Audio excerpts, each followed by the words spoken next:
Hello my dear students, welcome to our channel NCERT शिक्षक। I am प्रभावी मिश्रा।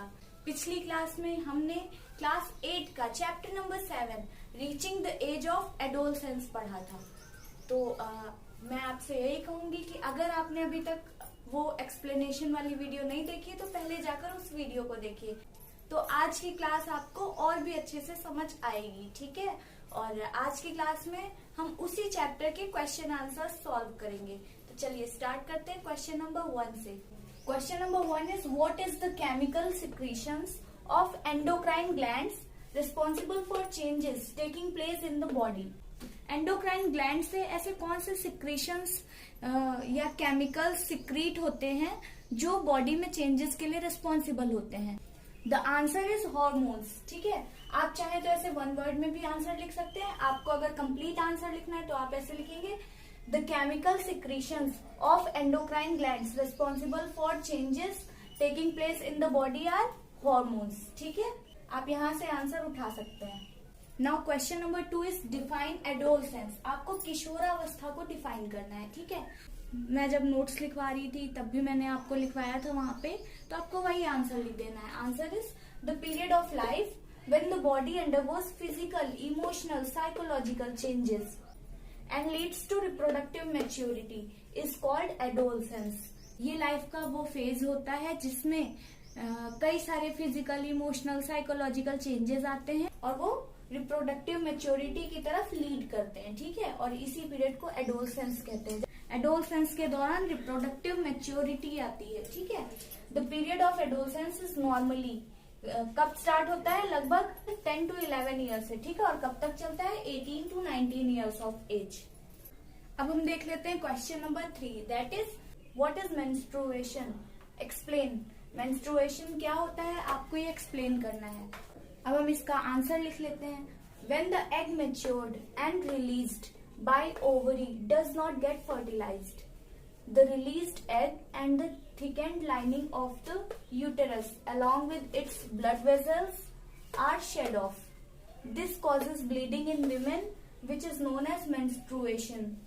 मैंने आपको पढ़ाया था कि प्यूबर्टी से हर मंथ एक ओवरी में एक एग मेच्योर होता है। ठीक है, 2 ओवरीज होती हैं, उनमें से किसी भी एक ओवरी में हर मंथ एक एग मेच्योर होगा और वो रिलीज होता है। ठीक है, अब अगर वो वाला एग फर्टिलाइज नहीं हो पाता है तो वो एग रिलीज हुआ है वो, और जो यूटेरस, गर्भाशय की जो लाइनिंग जिसने एम्ब्रियो को रिसीव करने के लिए खुद को मेंटेन किया था, ठीक है, जो थिक हो गई थी, वो अपनी ब्लड वेसल्स के साथ शेड ऑफ हो जाता है। ठीक है, और इसी वजह से ब्लीडिंग होती है विमेन में, जिसे ही मेंस्ट्रुएशन कहते हैं। ठीक है, it occurs once in about 28 to 30 days. एक पूरी साइकिल चलती है, तो इसी वजह से ये 28 to 30 डेज में सिर्फ एक बार होता है। इट स्टार्ट्स फ्रॉम प्यूबर्टी, ये प्यूबर्टी से स्टार्ट होती है and last till the age of 45 to 50 years, और 45 से 50 ईयर्स तक चलती है।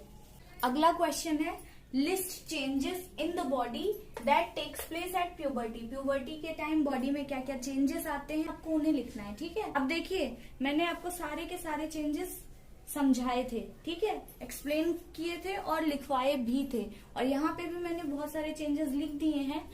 आपको आंसर कितने मार्क्स का क्वेश्चन आता है उस अकॉर्डिंग लिखना है। ठीक है, जरूरी नहीं है कि आपका अगर 3 मार्क्स का क्वेश्चन आए तो आपको ये सारे के सारे पॉइंट्स लिखने ही है, आप मार्क्स के अकॉर्डिंग लिखिएगा। ठीक है, changes at puberty are sudden increase in height and weight. Height और वेट में एकदम से इंक्रीज देखने को मिलता है। ठीक है, जो लॉन्ग बोन्स होती हैं वो बढ़ने लगती हैं, और 18 ईयर्स की एज तक बॉयज एंड गर्ल्स दोनों लगभग एक जनरल वे में, मतलब ये लिखा जाता है कि जनरली अपनी मैक्सिमम हाइट अटेन कर लेते हैं। ठीक है, broadening of shoulders and widening of chest in boys. In girls the region below waist becomes wider, ये भी हमने समझा था। In boys the larynx becomes prominent. Larynx यानी वॉइस बॉक्स है ना, larynx means voice box. Boys में वो प्रोमिनेंट हो जाता है, उभर आता है, जिसे हम एडम्स एप्पल कहते हैं, और जिसकी वजह से उनकी आवाज डीप हो जाती है, थोड़ी भारी हो जाती है। ठीक है, increased activity of sweat and sebaceous glands. Sebaceous का मतलब oil glands. Testis grows and starts producing sperms in males। Testis sperm produce करना स्टार्ट कर देते हैं। In females the ovaries enlarge and starts producing matured egg. ठीक है, females में ovaries enlarge हो जाती है और मैच्योर्ड एग प्रोड्यूस करना शुरू कर देती है। Appearance of secondary sexual characters. Secondary sexual characters means जो मेल और फीमेल को डिस्टिंग्विश करने में हेल्प करते हैं। ठीक है, तो वो अपीयर होने लगते हैं सेकेंडरी सेक्सुअल कैरेक्टर्स, जैसे कि बॉयज के फेस पे हेयर आना, बियर्ड, मुस्टैचेस और development of breast in girls. Next question है, prepare a table having 2 columns depicting names of endocrine glands and hormones secreted by them. आपको एक टेबल बनानी है जिसमें आपको एंडोक्राइन ग्लैंड्स के नेम्स लिखने हैं और उनसे कौन सा हार्मोन सिक्रीट होता है ये लिखना है। ठीक है, आंसर में तो चलिए बना लेते हैं एक टेबल। एक तरफ हम सीरियल नंबर लिखेंगे, एक तरफ एंडोक्राइन ग्लैंड्स के नेम और एक तरफ उनसे सिक्रीट होने वाले हार्मोन्स के नेम्स। ठीक है, सबसे पहले पिट्यूटरी ग्लैंड। ठीक है, ये कहाँ होती है, मैंने आपको बताया था ब्रेन से अटैच्ड रहती है। ठीक है, और इसे मास्टर ग्लैंड भी कहते हैं। क्यों कहते हैं मास्टर ग्लैंड, क्योंकि ये अदर ग्लैंड्स के सिक्रीशन को कंट्रोल करती है। ठीक है, तो सबसे पहले पिट्यूटरी ग्लैंड, इसे आप चाहो तो ब्रैकेट में मास्टर ग्लैंड लिख सकते हो। ठीक है, और ये सिक्रीट करती ग्रोथ हार्मोन। देखिए और भी हार्मोन्स और आप ब्रैकेट में एंड अदर हार्मोन्स लिख दीजिएगा। वैसे मैं उन हार्मोन्स के नेम्स भी आपको ऐसे ही बता दे रही हूँ। कई सारे हार्मोन होते हैं, जैसे STH होता है, TSH होता है थायराइड स्टिमुलेटिंग हार्मोन, GnRH होता है गोनेडोट्रोपिन रिलीजिंग हार्मोन। ऐसे कई सारे हार्मोन्स होते हैं। ठीक है, लेकिन आपको आपके क्लास 8 के लेवल के हिसाब से ही लिखना है। जितना आपकी बुक में दिया हुआ है मैंने सिर्फ और सिर्फ उन्हीं हार्मोन्स के नेम्स लिखे हैं। ठीक है, तो आप एग्जाम में केवल ग्रोथ हार्मोन एंड ब्रैकेट में ऐसे अदर हार्मोन्स करके लिख दीजिएगा। नेक्स्ट है थायराइड ग्लैंड। थायराइड ग्लैंड क्या सिक्रीट करती है, थायरोक्सिन, जिसकी कमी से क्या हो रहा था, गॉइटर हो रहा था ना, घेंगा, आपको याद आ रहा होगा। थर्ड है पेनक्रियाज। पेनक्रियाज को मैंने आपको बताया था ये मिक्स्ड ग्लैंड होती है, ये एंडो और एक्सो दोनों होती है। ठीक है, फिलहाल आपको इसे एंडोक्राइन ग्लैंड में लिखना है। ठीक है, और ये इंसुलिन सिक्रीट करती है। इंसुलिन की कमी से क्या हो जाता है, डायबिटीज, पढ़ाया था ना मैंने। फोर्थ है एड्रीनल ग्लैंड। ये ग्लैंड दोनों किडनीज के ऊपर होती है। ठीक है, इसीलिए इसे एड्रीनल ग्लैंड कहते हैं। एड्रीनेलिन हार्मोन सिक्रीट करती है। ठीक है, जो जो स्ट्रेस कंडीशंस होती हैं उनमें एडजस्ट करने में हेल्प करता है। ठीक है, और फिफ्थ है टेस्टिस। ठीक है, ये मेल्स में होती है सिर्फ, और ये सिक्रीट करती है टेस्टोस्टेरॉन, जो कि एक सेक्स हार्मोन है। ठीक है, जितने भी सेकेंडरी सेक्सुअल कैरेक्टर्स होते हैं उनमें और सेक्स ऑर्गन्स के डेवलपमेंट में ये हार्मोन हेल्प करता है। और फीमेल में होती है ओवरीज। ठीक है, और ये सिक्रीट करती है एस्ट्रोजन। बेटा ये भी एक सेक्स हार्मोन है। ठीक है, और ये ओवरीज के डेवलपमेंट में हेल्प करता है। ये सेकेंडरी सेक्सुअल कैरेक्टर्स जो फीमेल में होते हैं उनके लिए बहुत इंपॉर्टेंट रोल प्ले करता है। और ओवरीज प्रोजेस्टेरॉन भी सिक्रीट करती है, लेकिन वो आपकी बुक में नहीं दिया हुआ है, आपको सिर्फ एस्ट्रोजन लिखना है। और आपको कई जगह पे स्पेलिंग में OE लिखा होगा। ठीक है, तो स्पेलिंग यही वाली सही है, ES होता है। अब देखिए क्वेश्चन नंबर 6 है, what are sex hormone. Sex hormones क्या होते हैं, why are they named so, इन्हें सेक्स हार्मोन क्यों कहते हैं, स्टेट देयर फंक्शन, और इनके फंक्शन बताना है। बेटा ये क्वेश्चन देखिए, इसका आंसर लंबा होगा क्योंकि इसमें 3 क्वेश्चंस एक ही में जुड़े हुए हैं। ठीक है, सेक्स हार्मोन क्या है, इन्हें ऐसा क्यों कहते हैं, इनके फंक्शन, तो ये 3 अलग अलग क्वेश्चंस हैं जिनको जोड़ करके बनाया गया है, इसीलिए इसका आंसर थोड़ा बड़ा होगा। तो आंसर लिखते हैं, सेक्स हार्मोन्स क्या होते हैं। The chemical substances produced by the sex organs are known as sex hormones. जो केमिकल सब्सटेंस सेक्स ऑर्गन्स के द्वारा प्रोड्यूस किए जाते हैं उन्हें ही हम सेक्स हार्मोन्स कहते हैं। ठीक है, और testosterone male sex hormone produced by the testis. Male sex hormone कौन सा होता है, टेस्टोस्टेरॉन, जो टेस्टिस के द्वारा प्रोड्यूस किया जाता है। और estrogen female sex hormone produced by the ovaries. Female sex hormone होता है एस्ट्रोजन, जो कि ओवरीज के द्वारा प्रोड्यूस किया जाता है। दीज हार्मोन्स, अब देखिए ये नेक्स्ट, ये जो इसमें दूसरा वाला क्वेश्चन जुड़ा है उसका आंसर है, these hormones help in the growth of reproductive organs and sexual characters in the body, hence they are known as sex hormones. इन्हें हम सेक्स हार्मोन इसलिए कहते हैं क्योंकि ये रिप्रोडक्टिव ऑर्गन की ग्रोथ के लिए और बॉडी में सेक्सुअल कैरेक्टर्स को डेवलप करने में हेल्प करते हैं, तो इसीलिए इन्हें हम सेक्स हार्मोन्स कहते हैं। अब इनके फंक्शन देख लेते हैं। Functions of sex hormone. तो सबसे पहले टेस्टोस्टेरोन जो कि मेल सेक्स हार्मोन है, it is responsible for the growth and development of male reproductive organs and the secondary sexual characters. ये मेल रिप्रोडक्टिव ऑर्गन के डेवलपमेंट में और उनमें सेकेंडरी सेक्सुअल कैरेक्टर्स को डेवलप करने में हेल्प करते हैं, ठीक है। जैसे कि फेशियल हेयर का ग्रो करना, लाइक मुस्टैचेस, बियर्ड, ठीक है, और उनकी आवाज का भारी हो जाना, जितने भी मेल वाले सेकेंडरी सेक्सुअल कैरेक्टर्स हैं उनको डेवलप करता है। अभी और है इसके आगे, मैं आपको नेक्स्ट स्लाइड में दिखा रही हूँ। बेटा हम फंक्शंस लिख रहे थे ना, तो उसी के ही नीचे लिख लीजिए next point, estrogen. It is responsible for the growth and development of female reproductive organs and enlargement of breast. ये फीमेल रिप्रोडक्टिव ऑर्गन के डेवलपमेंट और ग्रोथ में हेल्प करता है और ब्रेस्ट के एनलार्जमेंट में हेल्प करता है। Question number 7 is choose the correct option. ठीक है, आपको करेक्ट ऑप्शन चूज करना है। बेटा देखिए बोर्ड पे मैंने सिर्फ और सिर्फ आंसर ही लिखा है, बाकी जो ऑप्शंस है मैं पढ़ दूंगी, ठीक है। तो इसका ए पार्ट है, adolescents should be careful about what they eat because जो किशोर होते हैं, जो एडोलसेंट्स होते हैं या टीनेजर्स होते हैं, उन्हें अपनी डाइट के लिए या वो क्या खा रहे हैं उसके लिए केयरफुल रहना चाहिए। क्यों? ठीक है, तो इसमें पहला ऑप्शन है proper diet develops their brains, proper diet से उनका ब्रेन डेवलप होगा इसलिए। सेकेंड है proper diet is needed for the rapid growth taking place in their body. Third है adolescents feel hungry all the time, ये तो बिल्कुल ही गलत है। फोर्थ है taste buds are well developed in teenagers, ये भी बिल्कुल ही गलत है। तो इसका आंसर हो जाएगा second option, proper diet is needed for the rapid growth taking place in their body.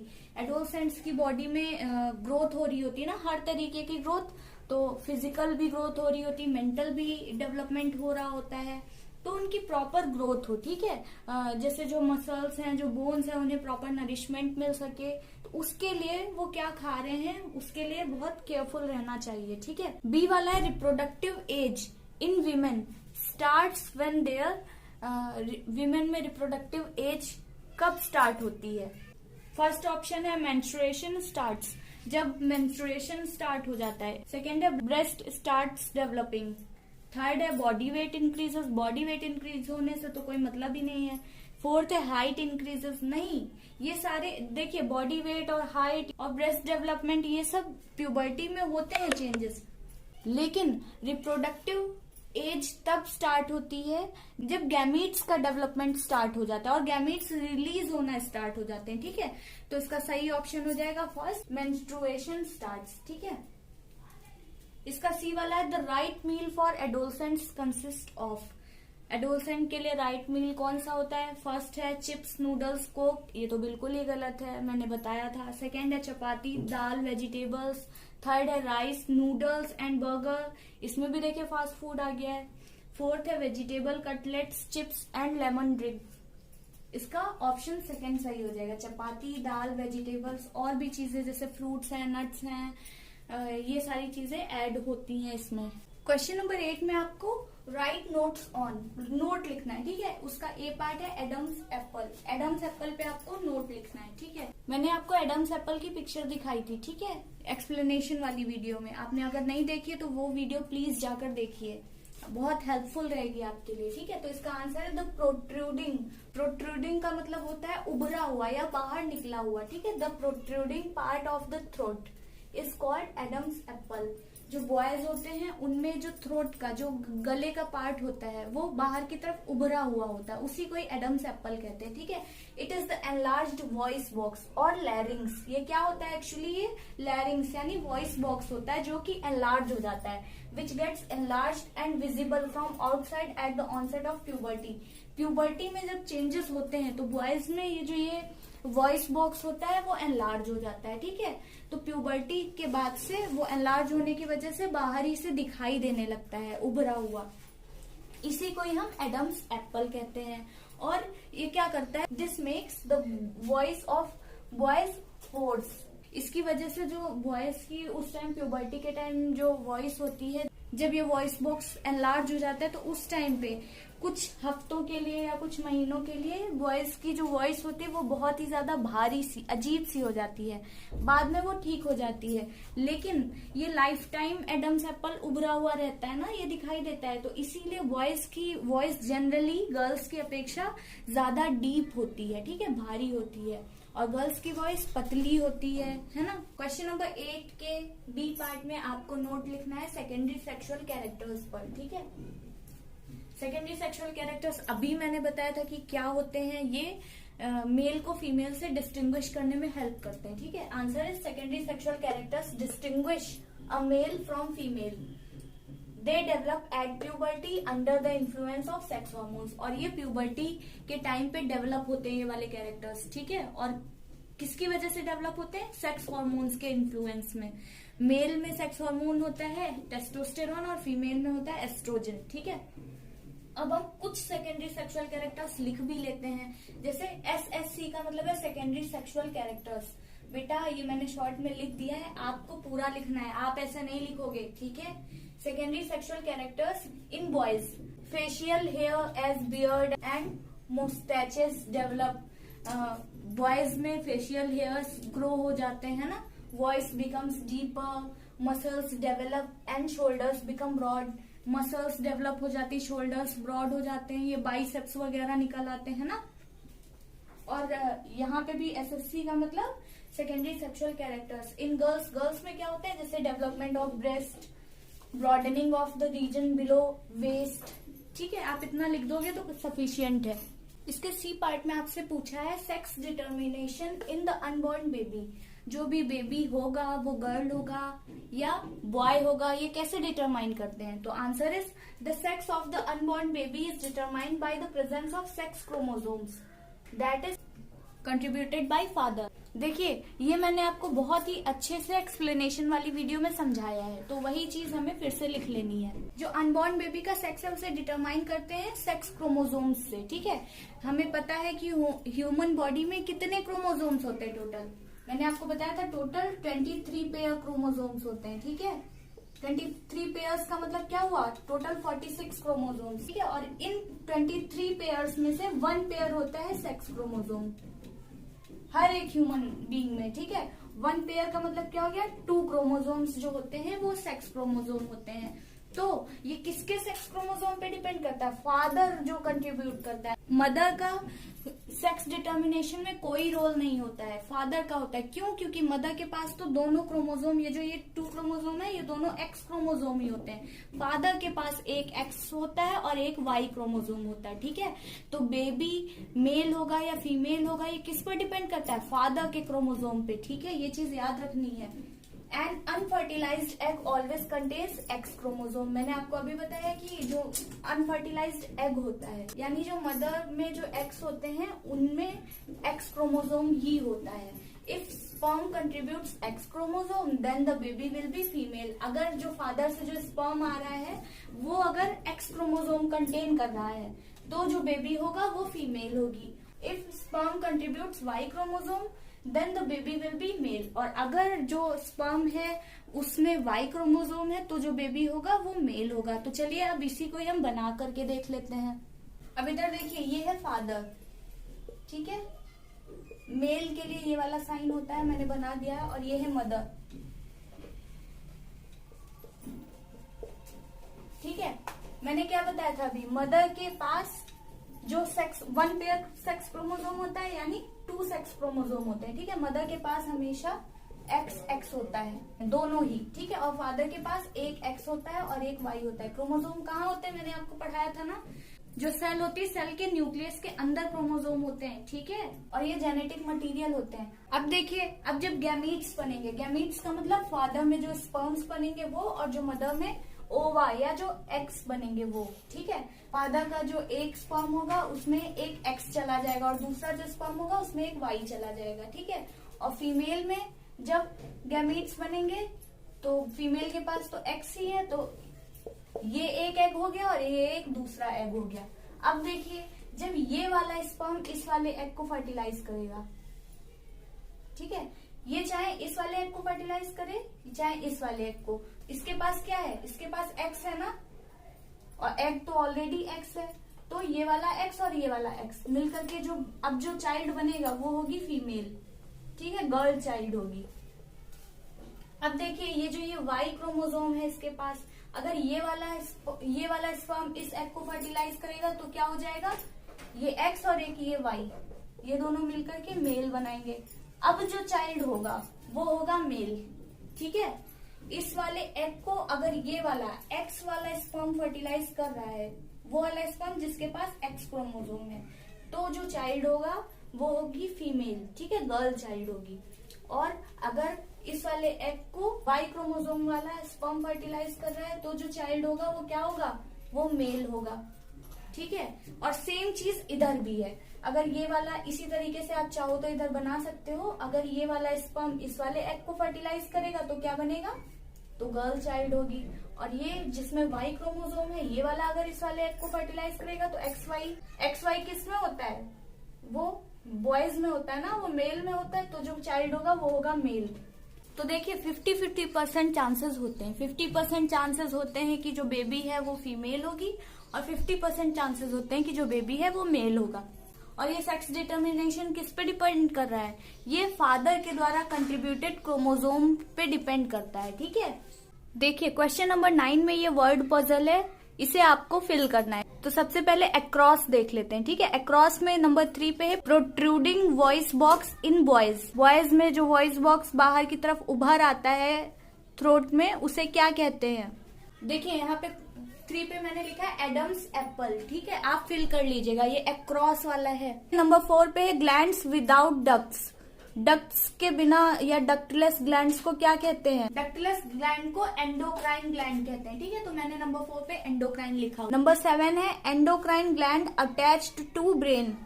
ऐसी एंडोक्राइन ग्लैंड जो ब्रेन से अटैच होती है उसे क्या कहते हैं, पिट्यूटरी ग्लैंड।